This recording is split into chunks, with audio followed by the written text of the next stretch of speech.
प्रधानमंत्री नरेंद्र मोदी बिहार की लाभार्थी महिलाओं से संवाद में क्या कहा? प्रदर्शनी आप जरूर देखें। मुझे जो बताया गया है कि इस प्रदर्शनी में पुराने अखबारों की सुर्खियां दिखाई जा रही है। हम जब उन्हें पढ़ते हैं और 30 साल के छोटी उम्र के लोगों को तो पता ही नहीं होगा कि कितने बुरे हाल थे, और बूढ़े लोग, बुजुर्ग लोग भी पढ़ेंगे तो उनको भी लगेगा, उनको याद आता है कि आरजेडी के राज में बिहार में किस तरह का खौफ था। कोई घर सुरक्षित नहीं था। नक्सली हिंसा का आतंक बेलगाम था और इसका दर्द भी सबसे ज्यादा महिलाओं को सहना पड़ता था। गरीब से लेकर डॉक्टर और आईएएस परिवार तक आरजेडी नेताओं के अत्याचार से कोई नहीं बचा था। साथियों, आज जब नीतीश जी के नेतृत्व में कानून का राज लौटा है तो सबसे ज्यादा राहत मेरी माताओं, बहनों, बेटियों ने, महिलाओं ने महसूस की है। आज बिहार की बेटियां बेखौफ होकर घर से निकलती हैं।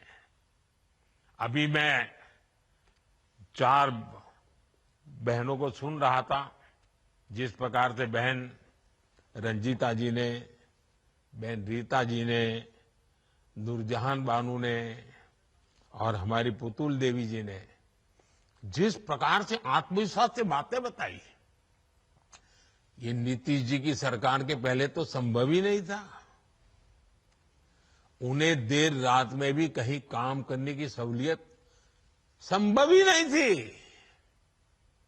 मैं जब भी बिहार आता हूं तो महिला पुलिसकर्मियों की इतनी बड़ी संख्या में तैनाती देकर मन को बहुत संतोष होता है।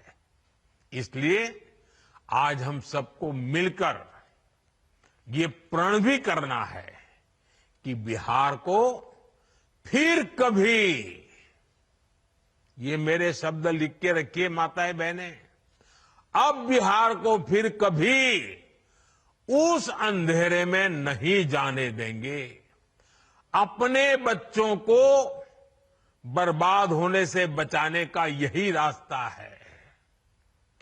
माताओं बहनों, जब कोई सरकार महिलाओं को केंद्र में रखकर कोई नीति बनाती है तो उसका फायदा समाज के हर हिस्से को मिलता है, पूरे परिवार को मिलता है। उदाहरण के लिए उज्ज्वला योजना से कितना बड़ा बदलाव आया है, ये आज पूरी दुनिया देख रही है।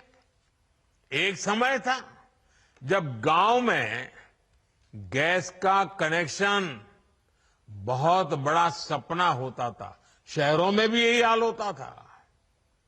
मेरी गरीब माताएं, बहनें, बेटियां रसोई में खांस खांस कर अपना जीवन गुजार देती थी।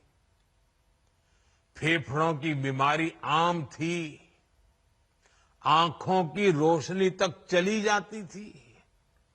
और कुछ विद्वान लोग तो कहते हैं कि चूल्हे के धुएं में जो माताएं बहनें रहती है ना लंबे समय तक, तो एक दिन में वो 400 सिगरेट जितना धुआं उनके शरीर में ले जाती है।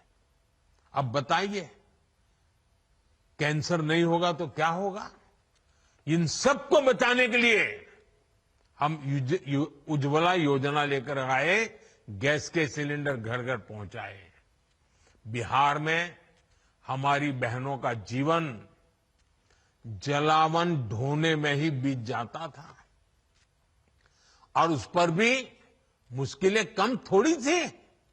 बरसात आए तो गीली लकड़ी नहीं जलती थी, बाढ़ आए तो जलावन ही डूब जाती थी।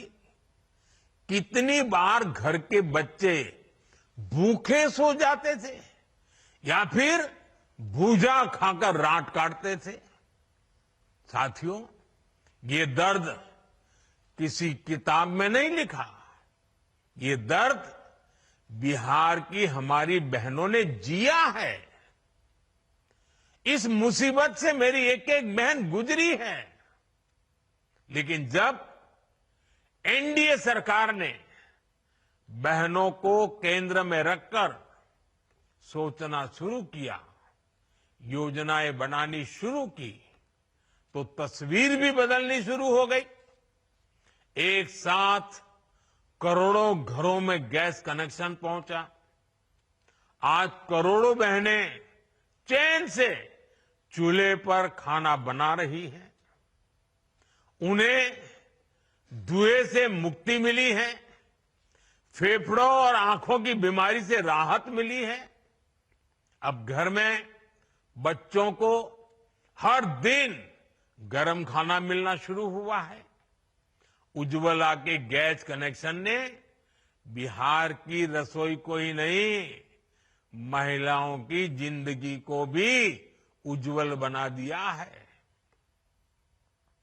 माताओं बहनों, आपकी हर परेशानी को दूर करना ये हमारा दायित्व है। हमने कोरोना के कठिन समय में मुफ्त अनाज की योजना शुरू की थी, क्योंकि मेरा एक लक्ष्य था, कोई बच्चा रात को भूखा नहीं सोना चाहिए। लेकिन इस